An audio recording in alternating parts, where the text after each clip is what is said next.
പ്രഭാഷകൻ അധ്യായം 34. പ്രതീക്ഷകൾ വ്യർത്ഥവും നിരർത്ഥകവുമാണ് ആരുടെ? അവിവേകിയുടെ. സ്വപ്നങ്ങൾ ആർക്കാണ് ചിറക് നൽകുന്നത്? ഭോഷന്മാർക്ക്. സ്വപ്നങ്ങളെ ആശ്രയിക്കുന്നവൻ എന്തുപോലെയാണ്? നിഴലിനെ പിടിക്കുന്നവനെ പോലെയും കാറ്റിനെ അനുധാവനം ചെയ്യുന്നവനെ പോലെയുമാണ്. സ്വപ്നത്തിലെ ദർശനം എന്തുമാത്രമാണ്? യഥാർത്ഥ മുഖത്തിൻ്റെ പ്രതിച്ഛായ മാത്രം. അശുദ്ധിയിൽ നിന്ന് ശുദ്ധിയുണ്ടാകുമോ? അസത്യത്തിൽ നിന്ന് സത്യവും. ഈ വാക്യത്തോട് സദൃശ്യമായ വാക്യം ഏത്? ജോബ് 14:4. ശകുനം, നിമിത്തം, സ്വപ്നം ഇവയെല്ലാം മിഥ്യയാണ് എന്ന് പറയാൻ പ്രഭാഷകൻ എടുത്തിരിക്കുന്നത് എന്തിനെയാണ്? ഗർഭിണിയുടെ ഭാവനയെ.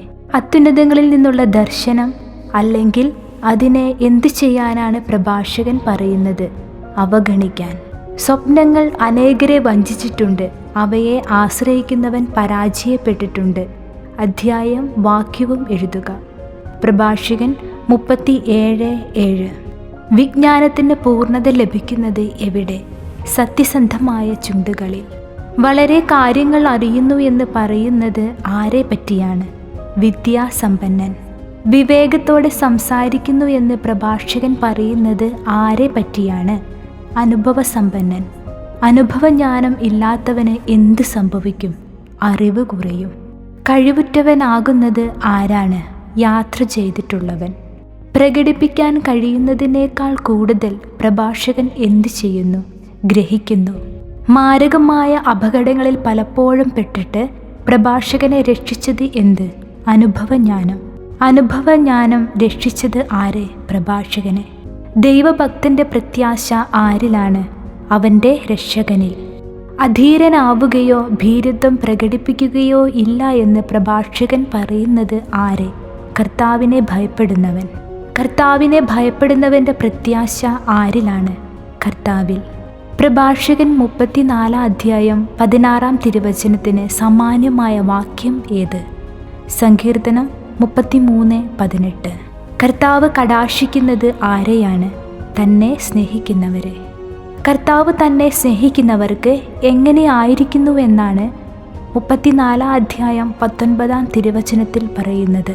ശക്തമായ സംരക്ഷണം, ഉറപ്പുള്ള താങ്ങ്, ചൂടുള്ള കാറ്റിൽ അഭയകേന്ദ്രം, പൊരിവെയിലിൽ തണൽ, ഇടറാതിരിക്കാൻ സംരക്ഷണം, വീഴാതിരിക്കാൻ ഉറപ്പ്.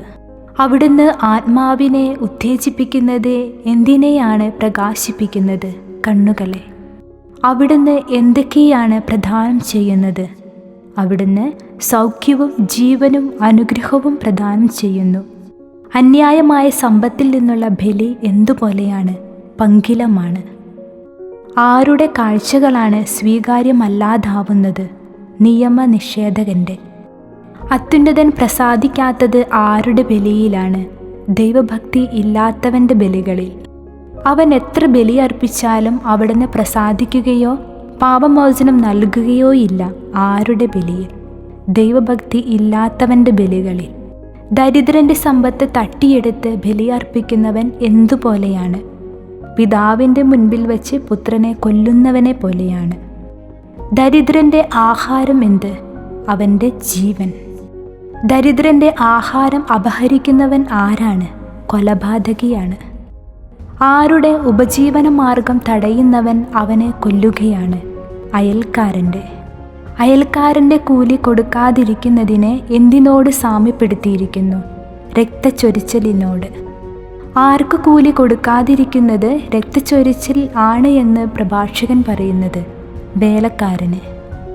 അധ്വാനമല്ലാതെ അവർക്ക് എന്തു ലാഭം? പ്രഭാഷകൻ ചോദ്യം ചെയ്യുന്നത് ആരുടെ പ്രവൃത്തിയാണ്? ഒരുവൻ പണിയുന്നു, അപരൻ നശിപ്പിക്കുന്നു ഈ പ്രവൃത്തിയെ. വീണ്ടും അതിനെ സ്പർശിച്ചാൽ കഴുകൽ കൊണ്ട് എന്ത് പ്രയോജനം എന്ന് പ്രഭാഷകൻ പറയുന്നത് എന്തിനെക്കുറിച്ചാണ്? മൃതശരീരത്തിൽ തൊട്ടിട്ട് കൈ കഴുകിയവൻ.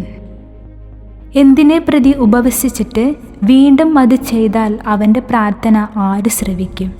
പാപങ്ങളെ പ്രതി. എളിമപ്പെടൽ കൊണ്ട് അവൻ എന്തു നേടി?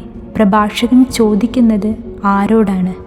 പാപങ്ങളെ പ്രതി ഉപവസിച്ചിട്ട് വീണ്ടും അത് ചെയ്യുന്നവനോട്.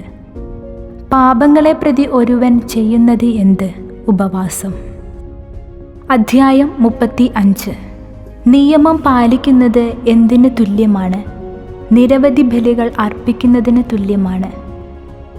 സമാധാന ബലിക്ക് തുല്യമായ പ്രവൃത്തി എന്ത്? കൽപ്പനകൾ അനുസരിക്കുന്നത്. കരുണയ്ക്ക് പകരം കരുണ കാണിക്കുന്നത് എന്തിന് തുല്യമാണ്? ധാന്യബലിക്ക് തുല്യമാണ്. കൃതജ്ഞതാബലി അർപ്പിക്കുന്നു എന്ന് പറയുന്നവൻ ആരാണ്? ഭിക്ഷ കൊടുക്കുന്നവൻ. കർത്താവിന് പ്രീതികരമായ പ്രവൃത്തി എന്താണ്? ദുഷ്ടതയിൽ നിന്ന് ഒഴിയുന്നത്. അനീതി വർജിക്കുക എന്ത് ബലിയാണ്? പാപപരിഹാര ബലി. വെറും കൈയോടെ ആരെ സമീപിക്കരുത് എന്നാണ് പ്രഭാഷകൻ പറയുന്നത്? കർത്താവിനെ. വെറും കൈയോടെ കർത്താവിനെ സമീപിക്കരുത് എന്ന് പ്രഭാഷകൻ പറയാൻ കാരണം എന്തെന്നാൽ ഇവയെല്ലാം അനുഷ്ഠിക്കാൻ നിയമം അനുശാസിക്കുന്നു. ബലിപീഠത്തെ അഭിഷേകം ചെയ്യുന്നത് ആരുടെ ബലിയാണ്? നീതിമാന്റെ ബലി. ബലിപീഠത്തെ അഭിഷേകം ചെയ്യുന്ന നീതിമാന്റെ ബലിയുടെ സുഗന്ധം ആരുടെ സന്നിധിയിലേക്ക് ഉയരുന്നു? അത്യുന്നതന്റെ സന്നിധിയിലേക്ക്. നീതിമാന്റെ ബലി സ്വീകാര്യമാണ്. അത് എന്ത് ചെയ്യപ്പെടുകയില്ല, വിസ്മരിക്കപ്പെടുകയില്ല. കർത്താവിനെ മഹത്വപ്പെടുത്തേണ്ടത് എങ്ങനെ? മനം തുറന്ന്. എന്ത് സമർപ്പിക്കുമ്പോഴാണ് ലുപ്ത് കാട്ടരുത് എന്ന് പ്രഭാഷകൻ പറയുന്നത്? ആദ്യഫലം സമർപ്പിക്കുമ്പോൾ. മുഖം വാടരുത് എന്ന് പ്രഭാഷകൻ പറയുന്നത് എന്ത് ചെയ്യുമ്പോഴാണ്? കാഴ്ച സമർപ്പിക്കുമ്പോൾ. എങ്ങനെ ദശാംശം കൊടുക്കണം? സന്തോഷത്തോടെ കൊടുക്കണം. അത്യുന്നതന് തിരികെ കൊടുക്കേണ്ടത് എങ്ങനെ? അത്യുന്നതൻ നൽകിയതുപോലെ.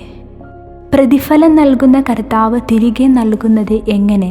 7 ഇരട്ടിയായി. കർത്താവ് സ്വീകരിക്കാത്തത് എന്ത്? കൈക്കൂലി. ഏത് ബലിയിൽ ആശ്രയിക്കരുത് എന്നാണ് പ്രഭാഷകന്റെ അഭിപ്രായം? അനീതിപൂർവകമായ ബലിയിൽ. അനീതിപൂർവകമായ ബലിയിൽ ആശ്രയിക്കരുത് എന്ന് പ്രഭാഷകൻ പറയാൻ കാരണം എന്ത്?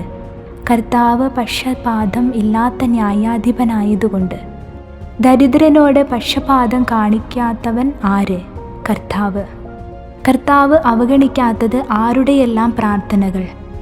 അനാഥന്റെ പ്രാർത്ഥനയും വിധവയുടെ പരാതികളും.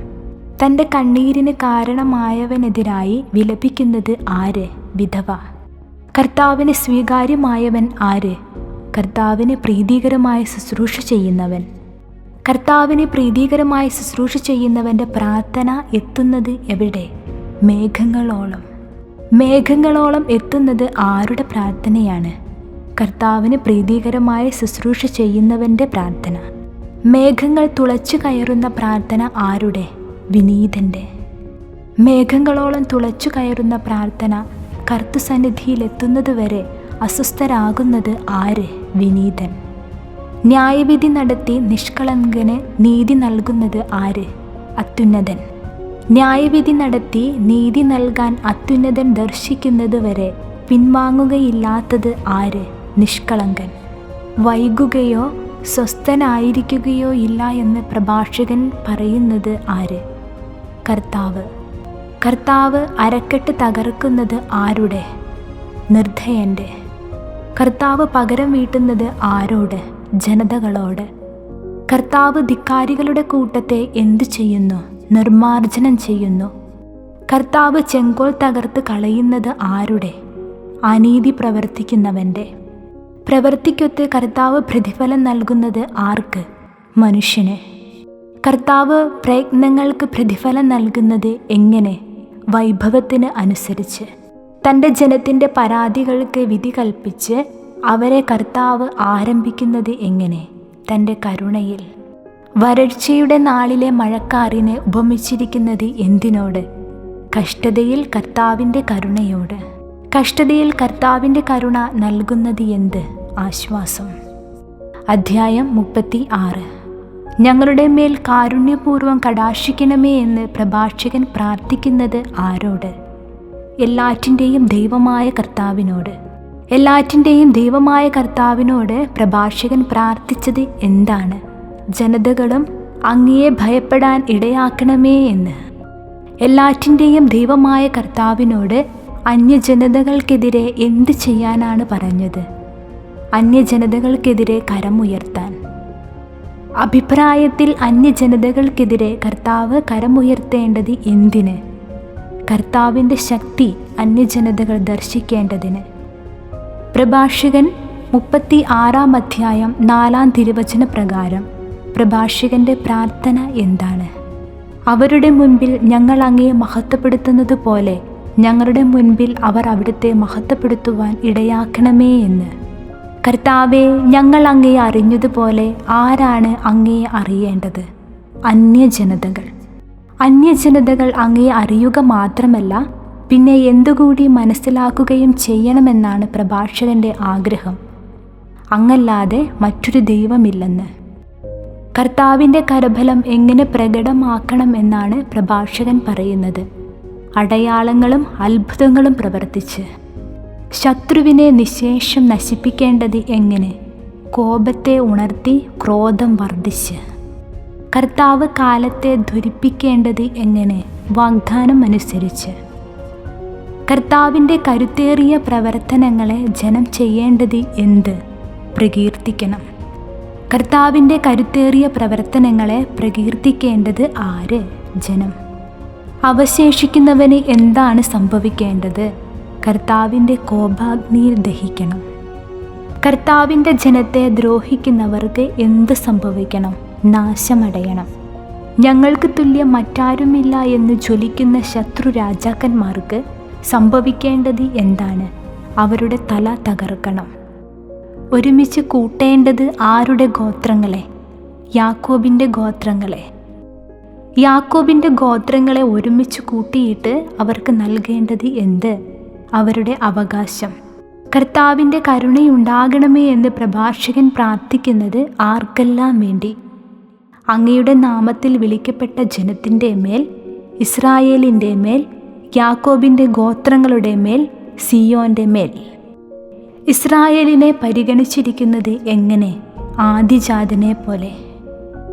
വിശുദ്ധ മന്ദിരം സ്ഥിതി ചെയ്യുന്ന നഗരത്തോടും വിശ്രമ സങ്കേതമായ ജെറുസലേമിനോടും എന്ത് തോന്നണമേ എന്നാണ് പ്രഭാഷകൻ കർത്താവിനോട് പ്രാർത്ഥിക്കുന്നത്.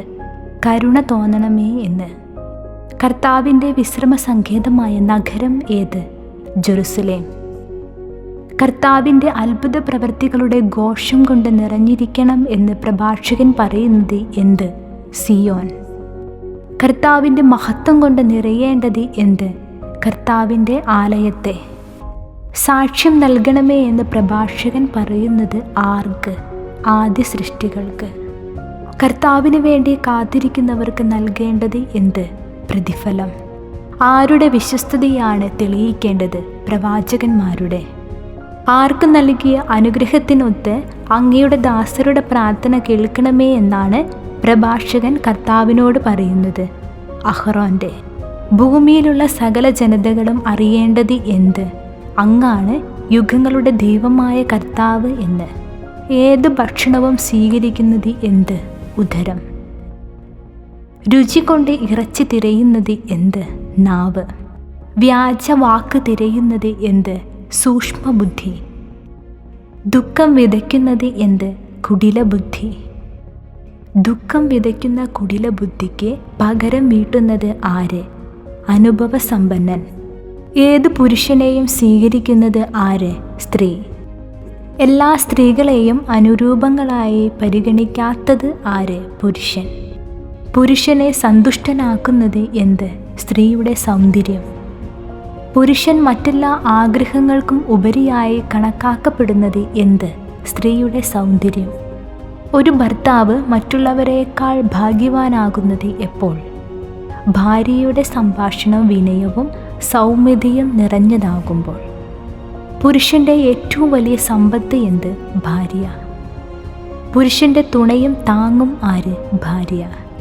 വേലിയില്ലാത്ത വസ്തുവിന് എന്ത് സംഭവിക്കുന്നു? കൊള്ള ചെയ്യപ്പെടുന്നു. ഭാര്യയില്ലാത്തവൻ അലഞ്ഞു നടക്കുന്നത് എങ്ങനെ? നെടുവീർപ്പിട്ടുകൊണ്ട്. പ്രഭാഷകൻ 36:31 സൂചിപ്പിക്കുന്ന 2 തരക്കാർ ആരെല്ലാം? കൊള്ളക്കാരനും വീടില്ലാതെ അലഞ്ഞു നടക്കുന്നവനും.